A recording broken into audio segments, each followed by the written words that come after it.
Straight ahead on CCX News, the state of youth baseball. Is it a pastime in decline? We get an interesting perspective from those who know the sport best. Plus, a Good Samaritan in Brooklyn Park saves a child's life. Really is an amazing person who did this. And navigating through the store, we'll take care of that for you and give you back that time. A new trend that brings grocery shopping to the palm of your hand. CCX News starts right now. Hello and thanks for joining us. Once upon a time, baseball was the sport of choice for kids in the U.S. But that is no longer the case. Youth numbers are down, including some leagues here in the Northwest Metro. We get more now from Eric Nelson. You think it's boring, it's hot, they don't want to get out, go to practice sometimes. Baseball used to be America's pastime. Now the sport is slowly becoming past tense. Kids are just so busy with phones, video games, and being that I think the summer, and it's, kids, school's out in the summer. Action sports such as lacrosse and soccer have also cut into baseball's popularity. Baseball, sometimes you're standing in center field, you may not get a ball for, a while. So it's just one of those sports that you need patience. Youth participation in the Brooklyn Park Athletic Association has declined 3% each year for the last 5 years. I think it's a new day, new time, technology. Kids have these devices and apps and all these computers. Here at the major league level, they are well aware of the declining numbers in youth baseball, and the sport is trying to do something to get more kids to play. That includes a focus on getting more African American kids in the sport. We've invested literally millions of dollars in an effort to encourage particularly African Americans to play the game. Only 7% of today's black major league players are born in the U.S. That's the lowest total since 1958. Some African American kids don't play because of high costs and other factors. The fact that the family unit is not as complete as it used to be in terms of mom and dad, the numbers have slipped, and I think that's had an effect on baseball too. MLB Commissioner Rob Manfred says the sport needs to do a better job of creating interest at the grassroots level. You have to start out playing in order to become a major leaguer. That way more young kids will dream of becoming the next Brian Dozier or Miguel Sano. I'm Eric Nelson, CCX News. There are 600 players this year in the Brooklyn Park baseball program, ranging in age from 5 to 18. Now to a close call for a Brooklyn Park family. If it hadn't been for a Good Samaritan, their 5-year-old son most likely wouldn't be here today. The drama unfolded Monday night around 6:30 near the intersection of 97th and Noble Avenues. A woman noticed the boy wandering through neighborhoods with no shoes on and called police. The Brooklyn Park resident continued to keep her eyes on the boy. He spent time at this playground and then eventually went into a pond by Woodland Elementary School. She just witnessed the child go underwater. She immediately went out in the water and grabbed the child, held him above water. The pond was very muddy, so she actually had sunken in the mud and couldn't get out. At that time, shortly after, an officer checking the pond located her in the pond holding the child up. The officer then went in the water and took the child and then pulled her out from the mud. No word on how long the boy had been underwater, but he is doing okay.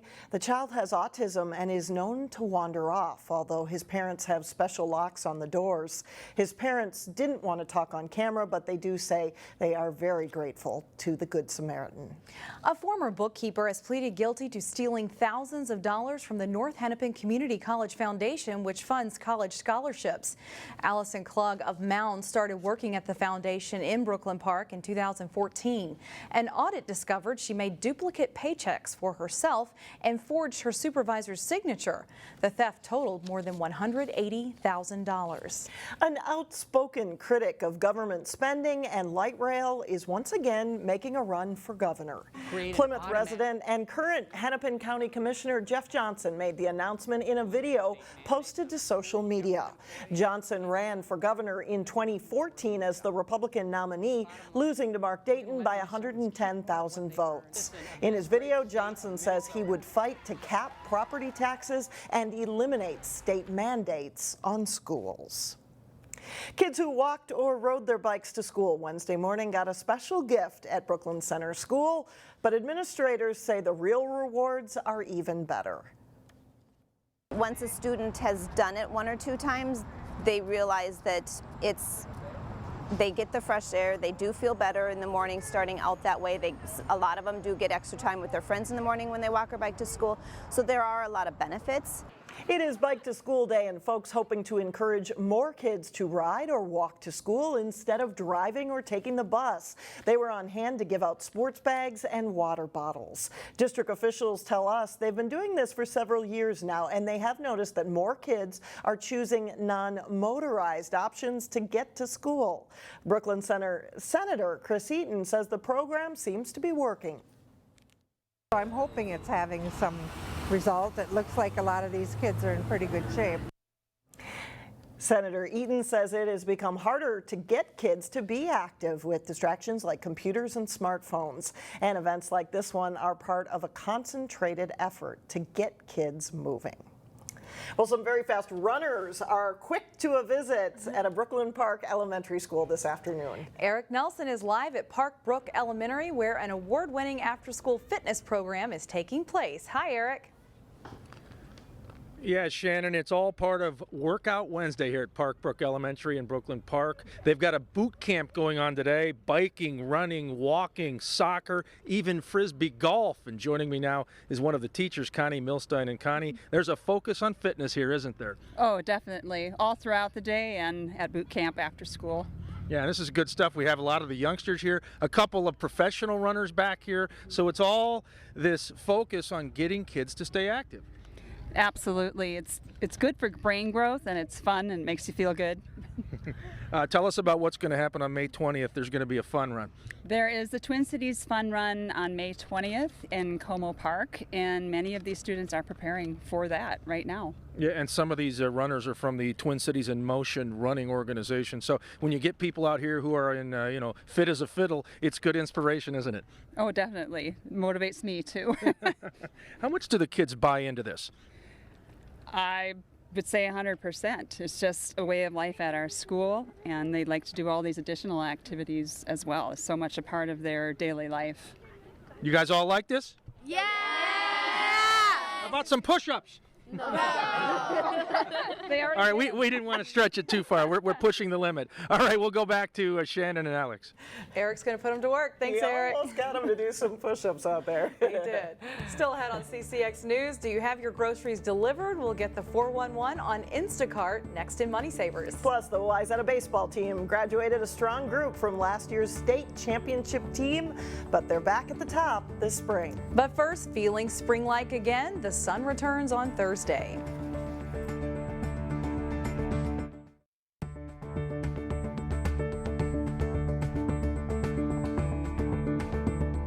If going to the grocery store is something you'd rather not do, then there are more options than ever before to pass that chore off to someone else. Grocery delivery service Instacart now has a foothold in the Twin Cities, and today at Money Savers, we've got a quick tutorial about how it all works and how it can save you money. I would search for almond milk. It comes right up. I can scroll through. It's grocery shopping in the palm of your hand. Select the store that's available. Instacart has been in the Twin Cities since 2015, and it's now in the northwest suburbs. In Maple Grove specifically, Whole Foods, Costco, Petco, Total Wine, Cub Foods. We met with operations manager Sepna Mitchell to learn how to use the grocery delivery service that saves you time. Your time is invaluable, and the time spent commuting to the store, fighting traffic in the parking lot, navigating through the store, we'll take care of that for you and give you back that time. You can access Instacart from your smartphone or computer, create a free account, and then shop from select stores. You'd enter in your zip code. You would see the stores that are available in your area, select the store that you want to shop from, and then you'll see a full catalog of all items that are available in the store. You select the items you want and then check out. A personal shopper gathers up your goods and brings them to you. This is a pretty typical order with the addition of things like milk and eggs and some of the staples. You can tip your shopper if you choose. So delivery fee is $5.99 if your order is over $35. I typically don't have a problem with getting an order that's at least that amount. It's worth noting that you can get groceries from Costco through Instacart, even if you don't have a Costco membership. That's something that is pretty exciting for customers to have access to Costco products without needing a membership. Also, if you plan to use the service frequently, you can upgrade to an Express membership, which is like an Amazon Prime account for groceries. Time is valuable. We're allowing you to spend more time doing the things that matter most by taking care of your grocery shopping for you. The Express membership costs around $150 a year, and for you money savers out there, there are specials and promotions offered each week, as well as incentives for signing up. So grocery shopping is definitely changing. Yes, I can see some people enjoying that. Yes. Still ahead, the Super Bowl helps fuel a healthy start at a Brooklyn Center school. But first, a matchup of top 10 teams in boys lacrosse. John Jacobson is in next.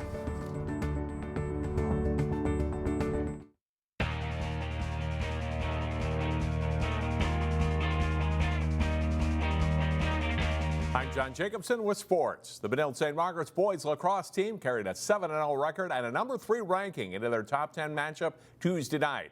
Benilde hosting number 7 Chanhassen. The Red Knights are down in the second quarter, but they rallied. Brian Arnold zips the shot home for a 3-2 Benilde lead. Then a nice pass by Quinn Allen to Karsten Swenson. Red Knights are up 4-2 at halftime. Early third quarter, Chanhassen's Jaden Carey rifles home the goal. And Carey takes over in the third quarter, scoring another goal here to give the Storm a 7-5 lead. Benilde cuts it to 7-6. Eric Weber finds Jerome Newhouse for the shot and goal. But Chanhassen gets 2 more in the third quarter, including this one from Jay Lockhorst. They go on to win 10-7. In baseball, IMAC conference rivals Providence Academy and Breck took advantage of a nice day to play a doubleheader. Highlights from Game 1 at Arnold Clare's Field in Loretto. Providence grabs the lead in the top of the first. Zach Fritz lifts a fly ball to center field. Bradley Koski tags up to score on the sacrifice fly. The Lions take a 2-0 lead after half an inning. Breck responds nicely. Will Torgerson drives it over the left fielder's head. Carter Breitenfeld and Matthew Conroy come around to score on a 2-run double for Torgerson, and the game is tied 2-2.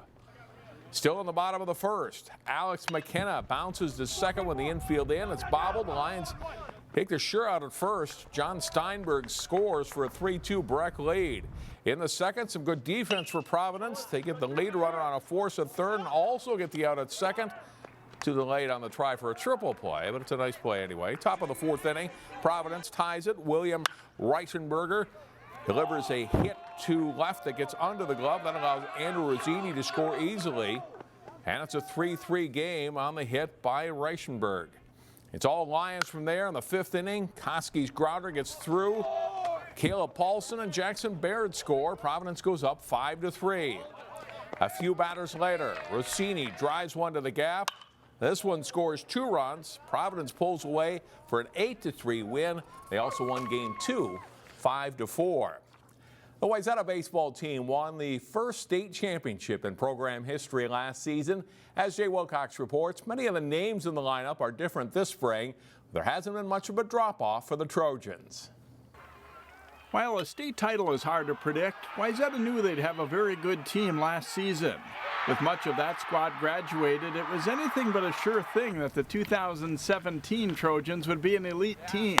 But they're looking like one so far, with a 9-2 record and time spent atop the state rankings. With us losing 13 seniors last year, I thought it was going to be kind of tough. We've kind of stepped in, picked up slack for people that graduated last year. Really, we had high expectations coming into the year. A lot of people didn't really expect us to do a whole lot, but we knew that we were working hard and we really knew that we had the talent, and it's been rewarding to see it pay off. I think we're pleasantly surprised. You know, we graduated a lot of players, and you always look to fill those holes, but an 8-2 start, we're very proud of that, but I don't think we expected that coming in. The Trojans aren't blowing people away with offense. They're averaging just under 4 runs per game, but the ability to limit opponents has been tremendous. Wayzata's allowing 2 runs per game with 5 shutouts. Take out a 9-run allowed game, and the numbers would be even better. Definitely pitching and defense has been really good. The defense has been basically flawless, and our pitching has, up until a couple games ago, we actually hadn't given up an earned run yet this year. So the pitching and defense has definitely been the key, and the bats are starting to come alive now too, which is really good. Losing to Minnetonka in a number 1 versus number 2 matchup wasn't a big surprise, but the Trojans did get stung by a recent second loss to St. Louis Park. But that game, we just kind of lacked energy. And I mean, we had a comeback kind of at the end, but it fell short. But yeah, you know, it's definitely something where, you know, we got to bring it every day. It doesn't matter who we're playing. You know, you're not going to win every game, and sometimes you get weird hops and weird plays, and sometimes other teams just outplay you and you don't play your game. So I think it keeps it real for these players that on any given day, anything can happen, and hopefully we show up each and every day ready to go. They'll take nothing for granted down the stretch as Wayzata gears up for what they hope is another long playoff run. Jay Wilcox, CCX Sports. The Trojans are at Hopkins Wednesday before hosting Eden Prairie on Friday. Alex and Shannon, back to you. All right, thanks, John. Up next, adults in capes and plenty of milk mustaches. We'll be right back.